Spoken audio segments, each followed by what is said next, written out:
नमस्कार, मेरा नाम निहारिका है। मैं लखनऊ व्यापार मंडल महिला विंग अध्यक्ष हूँ और मैं एक समाज सेविका भी हूँ जो समाज हित में कार्य कर रही हूँ। हमारे चैनल में मैम आज आपका स्वागत है। Thank you so much. मेरा पहला आपसे प्रश्न जानना चाहूँगा कि आप इस फील्ड को क्यों चुनी और क्या कारण रहा आपको इस फील्ड में आने का, और इसका कितने दिन से इस फील्ड में जुड़ी हैं और आने वाले समय में आपको इस फील्ड से और क्या क्या समाज के लिए कुछ करना चाहते हैं? इस फील्ड में मुझे जुड़े हुए अब लगभग 14 साल हो चुके हैं। अराउंड 2012 में मैंने अपना बुटीक स्टार्ट किया था। उसका रीज़न ये रहा कि मेरी शुरू से ये था कि किसी के अंडर में काम नहीं करना है, कुछ भी काम करना है अपना करना है और ऐसा काम करना है कि जिससे मैं खुद 4-5 लोगों को रोज़गार दे सकूं और उनका घर चल सके। तो शुरू से एक सोच रही, आज करते करते मुझे 12 साल हो चुके हैं। और पहले मैं अवध व्यापार मंडल से जुड़ी हुई थी। हमारे स्वर्गीय ओपी आहूजा जी थे, उन्होंने मुझे अवध व्यापार मंडल से जोड़ा। वहाँ से जोड़ते जोड़ते एक जर्नी अपनी रही। उसके बाद अमरनाथ मिश्रा जी जो हमारे लखनऊ व्यापार मंडल के अध्यक्ष हैं और हमारे माननीय जो पवन मनोचा जी महामंत्री हैं, उन लोगों ने मुझे कहा कि आप आइए लखनऊ व्यापार मंडल भी ज्वाइन करिए और अच्छा आप काम कर रही हैं। तो इस तरीके से फिर लखनऊ व्यापार मंडल से जुड़े और उन दोनों के सानिध्य में रह के काफ़ी कुछ सीखा।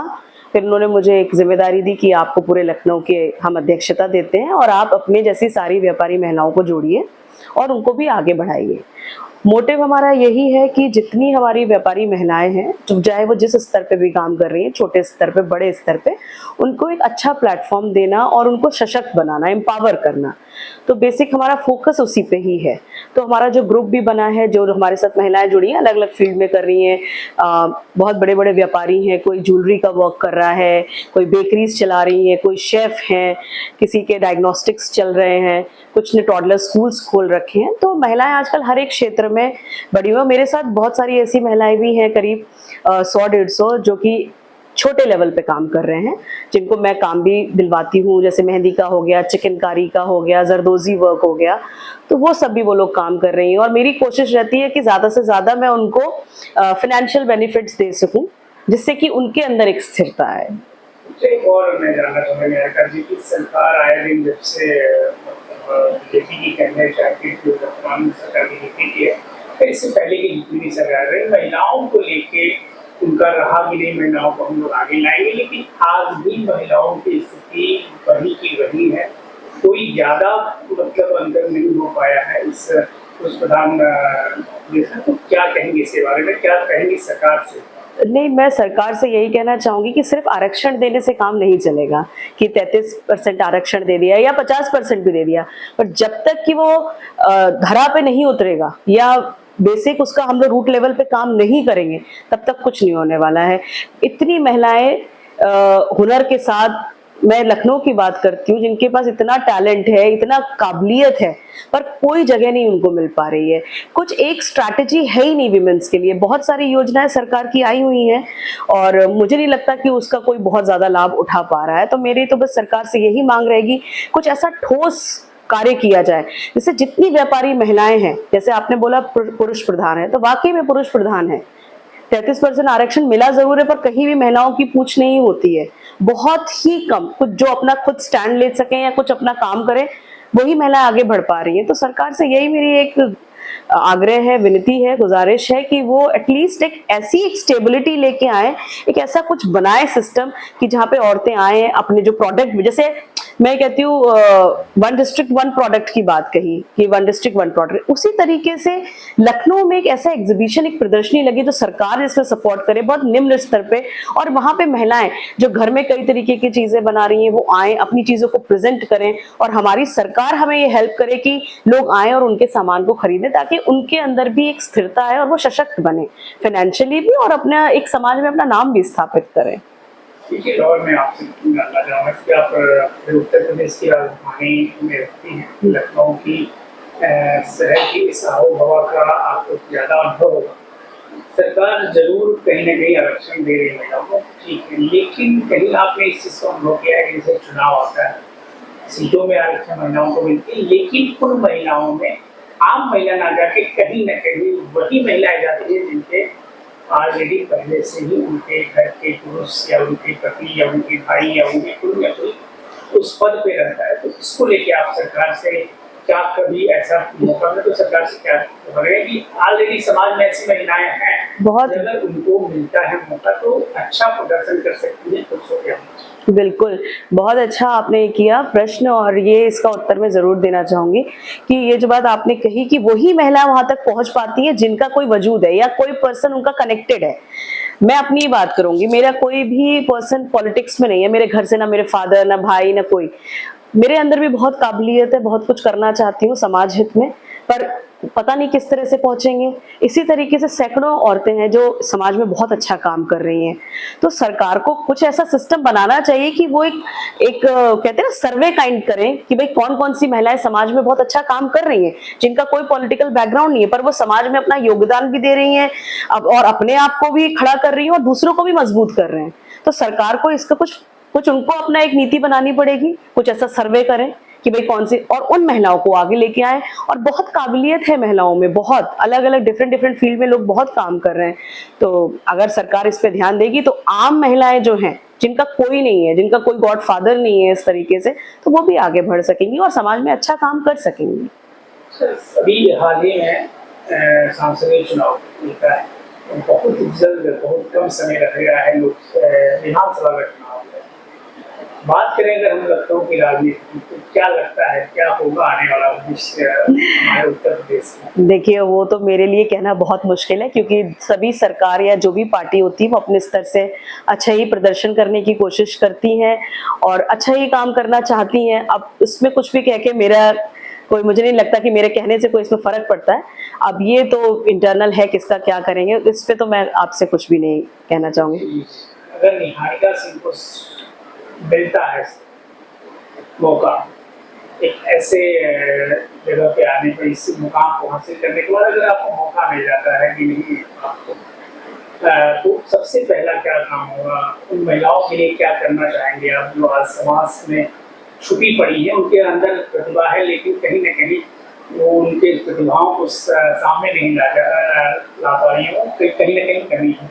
अगर आपको मौका मिलता है क्योंकि आप इतने सालों से इस समस्या को देख भी रही है और इस चीजों से जुड़ी भी जी, अगर मौका मिलता है तो निहारिका सिंह क्या करेंगे उस समाज में? अगर मुझे ईश्वर इस लायक समझते और मुझे मौका मिलता है तो मैं बहुत तरीके से एक प्लान्ड वे में, पहले तो हमारे समाज में जितनी औरतें काम कर रही हैं जिनका कोई वजूद नहीं, जैसे आपने बोला उनको भूल चुके हैं या नहीं देख पा रहे हैं या उनको पता नहीं चल रहा है कहाँ काम कर रही हैं, उनका मुझे उन सब, क्योंकि देखिए अब मैं महिला व्यापारी हूँ तो मेरा तो कनेक्शन होता ही रहता है, मिलती रहती हूँ। कई ऐसे व्यापारी महिलाएं मिलती हैं कि मैडम मुझे काम नहीं मिल रहा है, मेरे पास काम नहीं है, मेरे पास इतनी औरतें हैं। तो हम लोग उसकी एक प्लानिंग बनाएंगे कि सबसे पहले हम ऐसा करें, कहीं से ऐसी कंपनी से, ऐसे लोगों से संपर्क करके कि उनको पूरे टाइम तो काम मिले और उससे उनकी इनकम हो। सबसे पहले महिलाओं के लिए ये काम, कुछ एक ऐसा हब टाइप का मैं बनाना चाहती हूँ जहाँ पे सिर्फ ये नहीं कि आप, बहुत से बच्चे हैं आजकल, महिलाएं हैं जो पढ़ लिख के कुछ करना चाहती हैं, तो मेरे एक प्लानिंग में ये भी, अगर कुछ ऐसा मिल जाए, कहीं सपोर्ट मिले तो एक 100 कंप्यूटर की हम एक लैब लगा दें जहाँ पे लड़कियां आए, कंप्यूटर सीखें। क्यों लड़कियां सिर्फ अचारी बनाएंगी, मेहंदी लगाएंगी, कढ़ाई करेंगी? भाई लड़कियां तो कुछ भी कर सकती हैं। फिर कुछ टेक्निकल वर्क के लिए हम एक सेक्शन बनाए, कुछ लड़कियां टेक्निकली बहुत अच्छा काम कर सकती हैं तो एक टेक्निकल वर्कशॉप उनको फ्री ऑफ कॉस्ट मिले, और हम कोशिश करें कंपनियों के साथ टाइप करके कि हम उन बच्चों को वहां लगवाएं कि आप ये बच्चे यहाँ से पढ़ के आए, और उन बच्चों को जो कंप्यूटर की डिग्री है वो एफिलिएट कराएं हम अपने उत्तर प्रदेश की जो हमारी सरकार है उससे एफिलिएशन दिला के, ताकि उन बच्चियों को रोजगार मिल सके।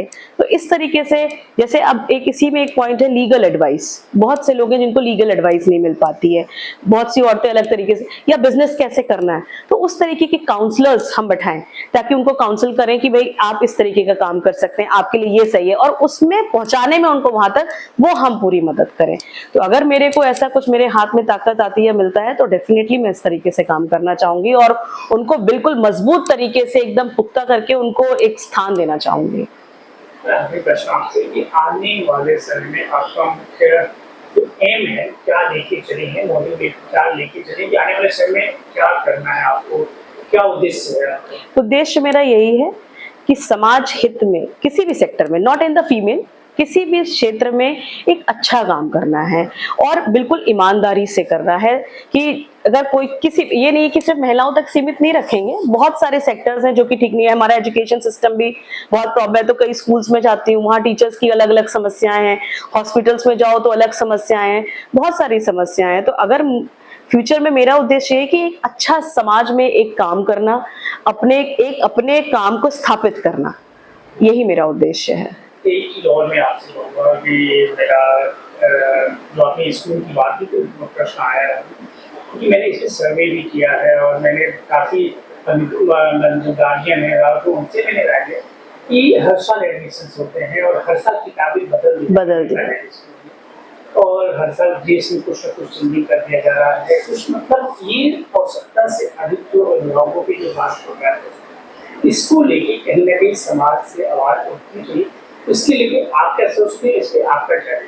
बिल्कुल, बहुत बहुत महंगा। आप देखिए, मेरा बेटा मिलेनियम स्कूल में पढ़ता है और जैसा आपने बोला कि हर साल किताबें चेंज हो जाती हैं, और अब तो सबसे बड़ी बात है कि इतनी फीस, मैं बड़े स्कूल्स की बात कर रही हूँ, इतनी फीस हम लोग पे कर रहे हैं, उसके बाद भी अगर स्कूल में कोई इवेंट होता है, कोई प्रोग्राम होता है, तो कभी हमको 2000, कभी 500, कभी 1000 ऐसे करके हमको भेजने पड़ते हैं। क्यों नहीं वही बुक्स रीयूज होती हैं, क्यों नहीं होती? Why they are changing the curriculum? भाई ठीक है, अगर पेरेंट्स अर्निंग है, सर कमा रहे हैं, अच्छा है उनके पास, तो इसका मतलब ये नहीं कि आप उनका पैसा ऐसे ही बर्बाद करेंगे। और अगर भाई मैंने वही बोला, एक आदमी अफोर्ड कर सकता है, एक आदमी अफोर्ड नहीं कर सकता है, तो हमेशा आपको वो चीज को सोच के चलना है। पर अभी जो जितना स्कूल का सिस्टम हो गया है, वो भी सब बिजनेस बन चुका है। पढ़ाई का मुद्दा कम रह गया है, बिजनेस, हर चीज में पैसा, हर चीज में पैसा। तो ये पेरेंट्स के ऊपर बहुत बड़ा बर्डन है। अभी ट्यूशन्स हम लोग करा रहे हैं बच्चों को, ट्यूशन्स, क्योंकि वो पढ़ाई उतनी सफिशिएंट नहीं है, बच्चे को ट्यूशन चाहिए ही चाहिए। 8, 9, 10 हजार का तो ट्यूशन चल रहा है। 3 सब्जेक्ट का ट्यूशन हम लेते हैं, मैथ्स, फिजिक्स, केमिस्ट्री अगर पढ़ा रहे हैं तो 8 से 10 हजार रुपए हम लोग पे कर रहे हैं। तो पहले हम ट्यूशन फीस वहां स्कूल की पे करें, फिर हम यहाँ ट्यूशन में भी भेजें, वहां पे भी पे करें। तो ये सिस्टम में चेंज आना चाहिए। फीस भी कम होनी चाहिए, फीस बहुत ज्यादा है। अगर इतनी फीस लेते तो एटलीस्ट यूनिफॉर्म प्रोवाइड करें, स्टडी मटेरियल प्रोवाइड करें। वो सब कुछ भी प्रोवाइड नहीं होता, हर चीज के लिए एक सिंगल चीज के लिए पैसा मांगा जाता है। फिर हमारे साथ लखनऊ की एक मानी जानी बिजनेसवुमेन जिन्होंने अपना पक्ष रखा इस समाज में, जो पिछड़े वर्ग के लोग, पिछड़ी महिलाएं हैं, उनके लिए उनकी सोच क्या है, आने वाले समय में इनके लिए क्या कुछ करना चाहते हैं, इनका लक्ष्य क्या है। आगे में इनके साथ बहुत सारी की चर्चा होती रहेंगी और इनका एक और भी है इवेंट पे भी बहुत सारे कार्य करते रहते हैं।